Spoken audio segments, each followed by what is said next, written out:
कई कई फोटो आप देखेंगे तो इनके समर्थक कहेंगे कि मोदी जी शेर हैं, होंगे, हम तो इंसान हैं। और आप ये सवाल लेकर के क्यों आते हैं, मोदी नहीं तो हु? मोदी नहीं तो हु ये कहां से आ गया? तो हम लोग नेहरू जी के बाद ही पूछते, नेहरू नहीं तो हु। इंदिरा जी के बाद पूछते, इंदिरा नहीं तो हु। उस वक्त तो नहीं पूछ रहे थे, हु नहीं कर रहे थे। अभी ये हु क्यों कर रहे हैं? Who is this Amit Shah? Who is this? How can he से कि वो जो है 50 साल देश में राज करेंगे? और ये राज करेंगे क्या होता है? आप अकबर के औलाद हैं कि आप राज करेंगे? देश में राजतंत्र चल रहा है। ये कॉन्फिडेंस कहां से आता है? ये ईवीएम वाला कॉन्फिडेंस तो नहीं है। मैं बार बार सोचता हूं, मैं सवाल नहीं खड़ा कर रहा हूं।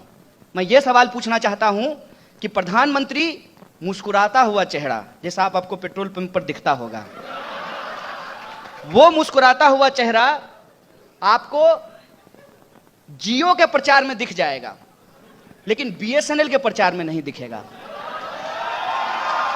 मैं यही सवाल पूछ रहा हूं कि आप किसके प्रधानमंत्री हैं?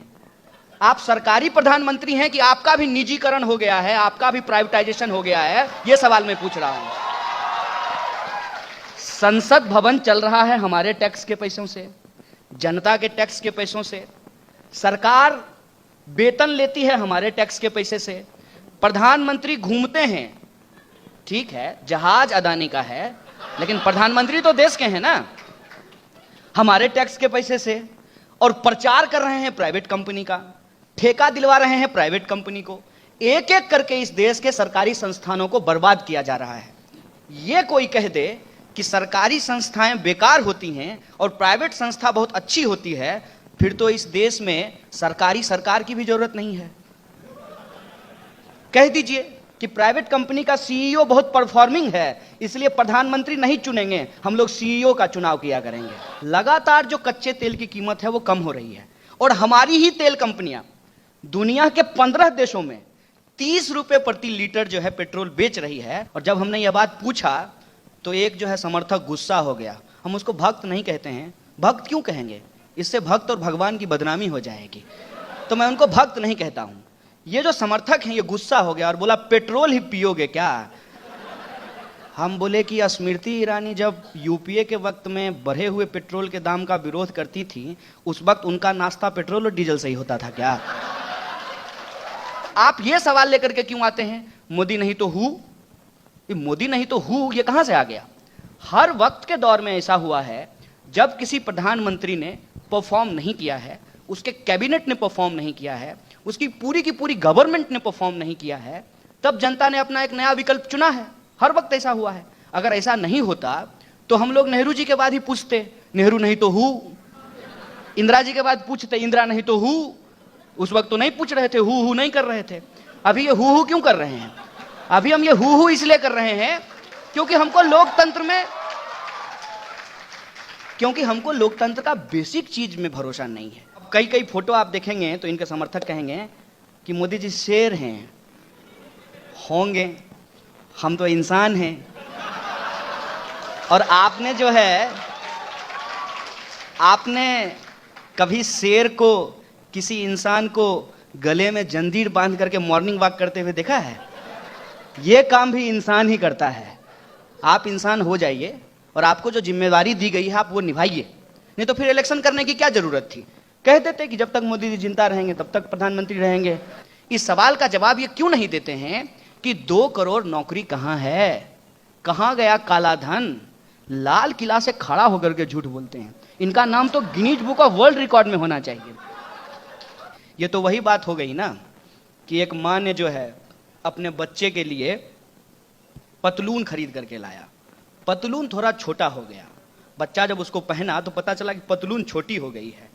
तो माँ जो है बच्चा को समझाने लगी, बेटा आजकल यही फैशन है, आमिर खान को नहीं देखे हो? माने धोती फटी हुई है तो धोती से जो है रुमाल बना करके आप उसके रुमाल होने के फायदे गिना रहे हैं। जो वादा आपने किया था वो तो नहीं हुआ, काले धन वापस नहीं आए, आतंकवाद की घटना नहीं रुकी। ये जो हो रहा है इसका मतलब यह है कि नोटबंदी विफल हुआ है। और जीएसटी की तो हालत पूछिए ही मत। जीएसटी की सफलता के बारे में यदि कोई आपको कहे कि नहीं सफल हो गया है, उसको पकड़ करके किसी भी रैंडम बाजार में किसी दुकानदार के सामने खड़ा कर दीजिए, वो आदमी उस वक्त डेमोक्रेसी में भरोसा नहीं दिखाने वाला है। किसी भी छोटे दुकानदार से जो है, छोटे व्यापारी से, छोटे उद्योगपति से आप उनका दर्द पूछ लीजिए।